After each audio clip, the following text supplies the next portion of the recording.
The day is Tuesday, the 14th of October, 2025. Let's do the crossword. Okay, awards for athletic achievement. So I think these are ESPYs. These are given out by ESPN, the sports network. Apples, pears, and quinces botanically. I'm not sure. Scuba diver, I believe. One down, bit of writing from Joan Didion. I think she was an essayist. President Lincoln was referred to as Abe informally. A talent seeker would be a scout. Delish would be yum.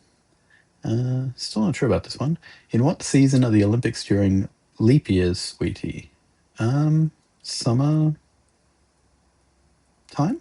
Summertime, maybe? Sweetie is kind of throwing me off.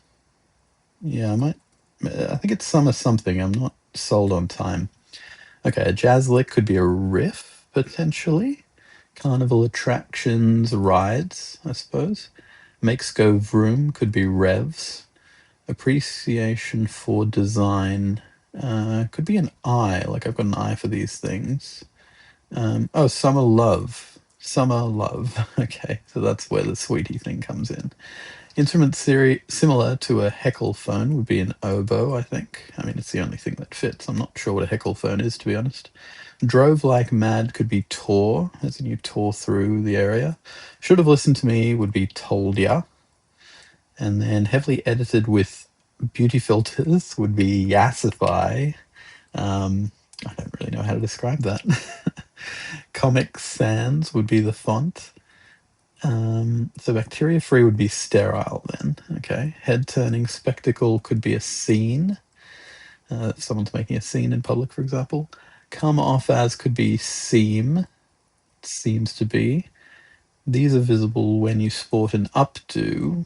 No, I'm not sure. Oh, ears. Your ears would be visible if you've got your hair up. A bird that can outrun the fastest human sprinters would be an emu. Quality of a scholar could be erudition, which is not a commonly used word, but the condition of being erudite, I suppose, which means, I guess, like scholarly or academic, that way inclined. All right, 61 across. Keep up to date across multiple devices would be think.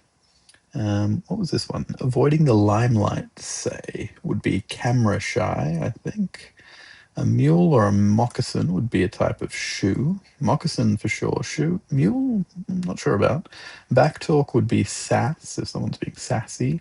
Without warranty would be as is. I'll be right there could be 1 sec. I'll be there in 1 sec. Watermelon leftovers would be rhymes. Not sure about noble title. I haven't seen Bridgerton. 51 across. Skewered dish served with peanut sauce. That would be satay. So this must be in a sec rather than 1 sec. What's this one? What are oils and watercolors examples of, dear? These are media. I think media something. Yes, in which case the noble title would be Lady in Bridgerton. That makes sense. I'm not sure what would follow from media.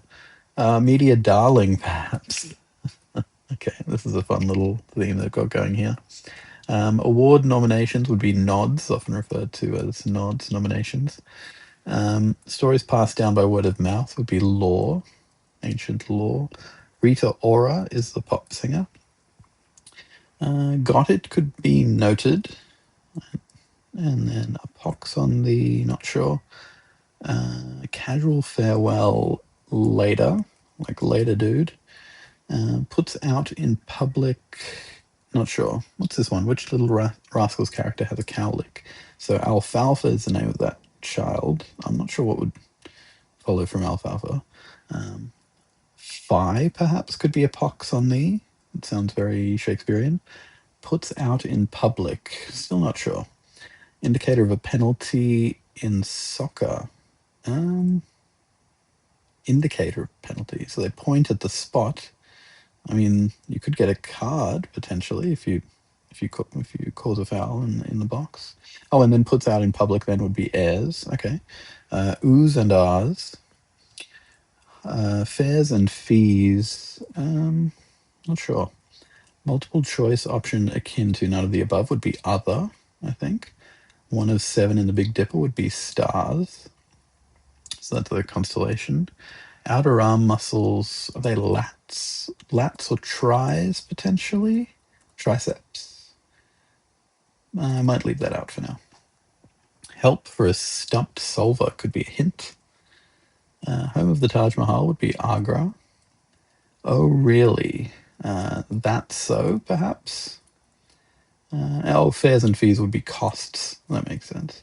Outer arm muscles, yes, so it's triceps, tries.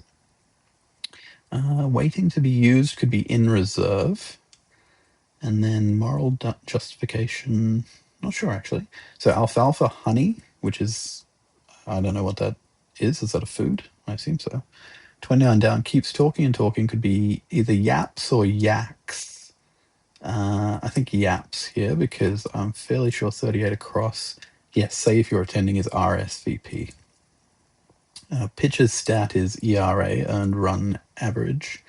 Moral justification, rightness, I suppose. Makes more manageable eases, makes something easier. Poverty symbolically would be rags, for example, rags to riches. Having no boundaries, not sure. Savory South Asian rice cake would be idli, very popular in South India. Room to relax in could be a lounge room. Citizen Kane, potentially. And then runaway could be flee. The circus clapper would be a seal. So seals are sometimes trained to clap in the circus, which is awful. Cobra's tooth would be a fang. Someone you're super tight with would be a BFF, best friends forever. What do you call that? Call a close-fitting hat would be a beanie, and so you're saying beanie baby. Secretly loop in would be BCC. What's this one? Symbol of poison is a skull. In all probability, odds are that such and such is the case. The national soccer team, the Pharaohs, would be Egypt, naturally. Yitzhak Rabin, I think was his name, the twice Israeli PM. What Happy Tails do is wag. Cognizant would be aware. And bloodhounds pick up a scent. And script? I suppose, yes, having no boundaries would be endless. Great. Okay. So that was a fun little theme. Script is actually interesting to finish on that one because, I've never heard that phrase used to describe prescription. Usually script rather than just script. The theme here was you're answering someone that you have feelings for or in a relationship with. So you're answering the question and following it up with a cutesy term. So close-fitting hat is a beanie, and you're just throwing in there that the person you're speaking with is your baby or your darling or honey, etc., or love. And these well-known phrases, I suppose. Summer love definitely is. Alfalfa honey, I've never heard before. Media darling for sure. Beanie baby, yes. Alfalfa honey, I might have to look that one up. I can't say I've ever heard of that before. But thankfully that didn't hold me up too much. So it was 7 minutes and 29 seconds all up at the end. And that is your Tuesday, the 14th of October, 2025.